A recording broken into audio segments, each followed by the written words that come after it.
mengajak kepada masyarakat Kaltara untuk berhimpun bersama-sama membangun politik yang rasional, yang diterima secara objektif dan melihat dari sisi kualitas.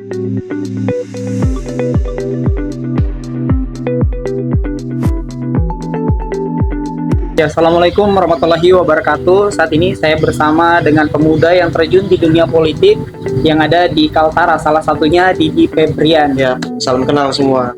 Ya, Didi Febrian ini kenapa mau terjun di dunia politik ini? Karena yang kita bisa lihat sampai hari ini, baik yang menjadi elit politik dan masyarakat selalu dibenturkan dengan irasional politik. Ya. Nah, irasional politik itu lebih kepada cenderung tingkat pemilih atau masyarakat dalam memilih para baik caleg, bupati, gubernur dan lain sebagainya itu karena ada kecenderungan melihat materi, bukan melihat kualitas. Itu sih.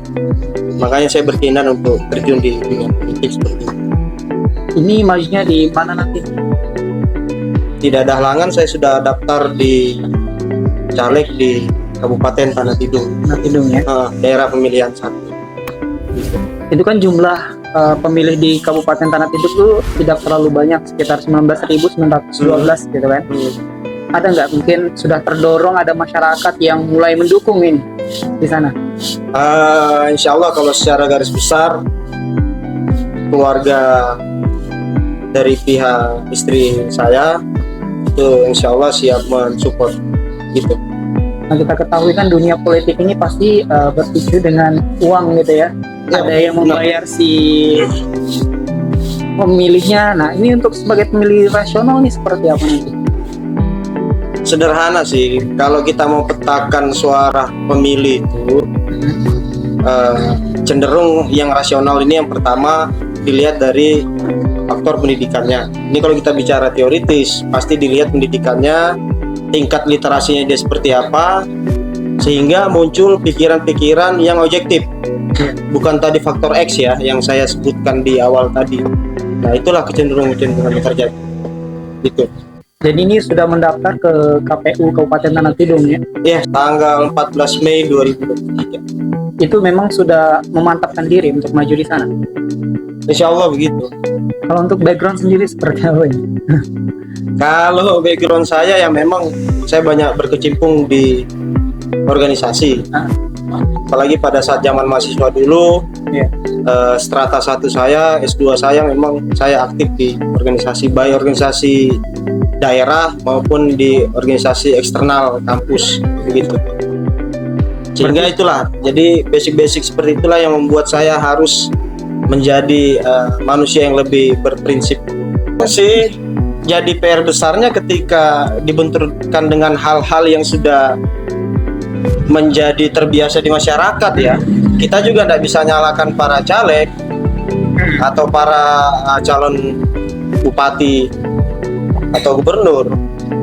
Nggak seperti itu. Cuma memang pola kebiasaan tadi menerima memberi ini dengan bentuk materi dan itu disalahgunakan dalam hal memilih seseorang. Itu menurut saya ya. Kemudian yang kedua, sejatinya dalam kerangka politik rasional itu bagaimana orang ini objektif dalam memilih, bukan karena faktor X itu tadi. Tapi ini kan nggak terjadi demikian. Itu sudah ibarat kata mendarah daging. Kemudian yang kedua juga yang menjadi catatan penting bagi internal partai politik itu adalah memberikan pendidikan politik untuk masyarakat. Saya pikir hampir sebagian besar partai politik, khususnya kita di Kaltara dan kabupaten kotanya itu belum sampai ke sana. Sebenarnya harus memberikan pendidikan politik ke masyarakat, sehingga itu nanti mendorong, menciptakan, mewujudkan pemilih rasional itu tadi. Kalau kita lihat di perkotaan, di Jawa katakanlah gitu, itu bisa dikategorikan di daerah perumahan, kemudian di daerah kos-kosan mahasiswa, itu mereka cenderung rasional dalam menentukan siapa yang akan mereka pilih, khususnya di konteks pemilu ya, Iya. gitu. Nah ini kalau melihat kondisi di wilayah Kabupaten Tanah Tidung itu seperti apa nih untuk saat ini? Mungkin sudah ada pantauan tersendiri atau bagaimana? Ya, yang sudah saya alami memang di beberapa warung kopi yang saya singgahi itu banyak cerita-cerita samping bahwa memang benar terjadi yang namanya money politik itu. Itu tidak bisa dipungkiri. Bukan hanya di Tanah Tidung, di daerah lain pun kalau kita bicara Kaltara ini ya, saya pikir kurang lebih sama aja kejadiannya. Cuma memang kalau soal tarif itu berbeda. Anggap saja kalau di KTT itu 1 suara, mungkin daerah lain itu 20 suara. Persoalannya kan karena jumlah DPT-nya paling sedikit di Tanah Tidung gitu. Akan tantangannya sangat besar ini, harus punya modal yang besar juga untuk di sana. Iya, modal ya, bicara masalah modal materi sampai hari ini saya masih mengikhtiarkan itu semua. Akan tetapi dari awal niatan saya tidak ingin maju dan terjebak kepada yang namanya money politik, tapi lebih mengedepankan politik rasional. Itu yang sedang saya perjuangkan juga.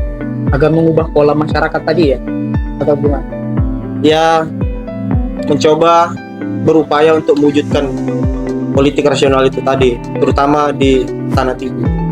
Sebenarnya kalau menggunakan politik ini apa sih risikonya kalau kita? Risikonya begini, dalam money politik itu kan kita tidak tahu calon ini punya kualitas atau tidak. Betul.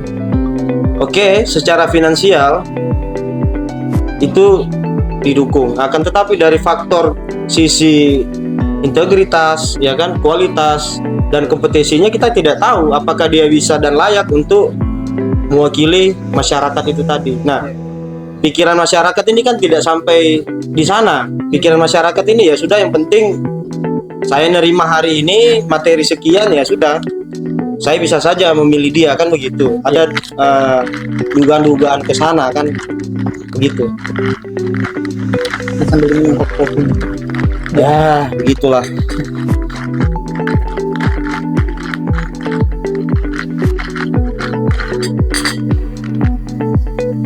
Ini kan dari Didi ini kan dari Kabupaten Nunukan.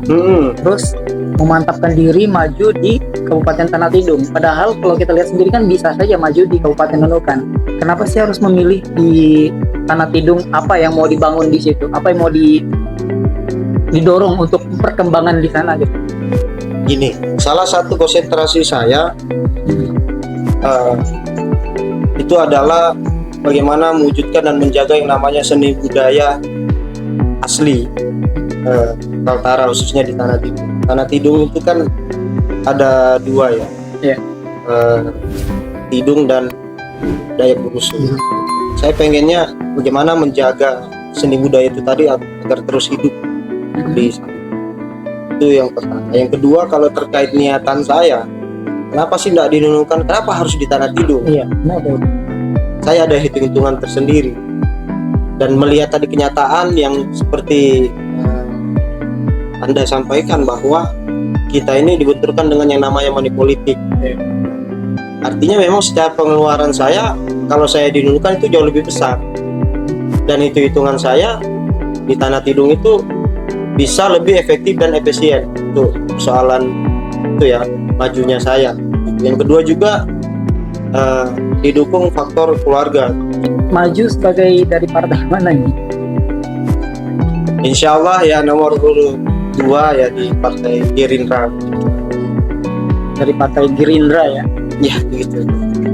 Jadi sudah mematangkan diri untuk memilih maju di Kabupaten Tanah Tidung sesuai komitmen tadi, pertama melestarikan budaya ya, dan kedua itu mungkin ada keluarga yang mendorong untuk maju di sana.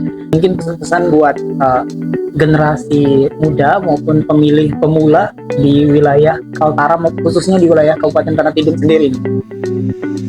Kalau saya berpesan ya, perbanyak literasi dan perbanyak membaca, terutama dalam konteks pemilu 2024 nanti, untuk menentukan siapa-siapa yang layak dan tidak layak, sehingga itu bisa mewujudkan politik yang sehat seperti itu, terutama yang politik rasional ya, itu yang kita ingin wujudkan tapi sampai hari ini itu berat diwujudkan. Itu PR besar sih itu. Jadi PR besar kita ya. Iya. Benar sekali, kalau dibenturkan sama money politik itu ya itulah. Jadi Didi Febrian ini merupakan salah satu pemuda yang terjun di dunia politik, dan ini mungkin baru pertama kalinya ya. Dan dia selain itu melihat perkembangan di wilayah Kabupaten Tanah Tidung dari seni dan budaya yang harus dilestarikan. Walaupun di Kabupaten Nunukan itu Tidung maupun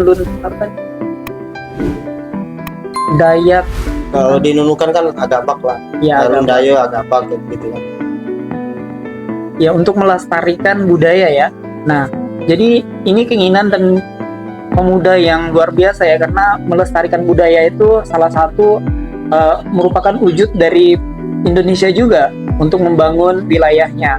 Dan Kita lihat oke lah, dari faktor tadi ada dugaan money politik, kemudian dia terpilih sampai 5 tahun, tapi sebenarnya dari sisi impact pemberdayaan ke masyarakatnya itu nothing, kan begitu.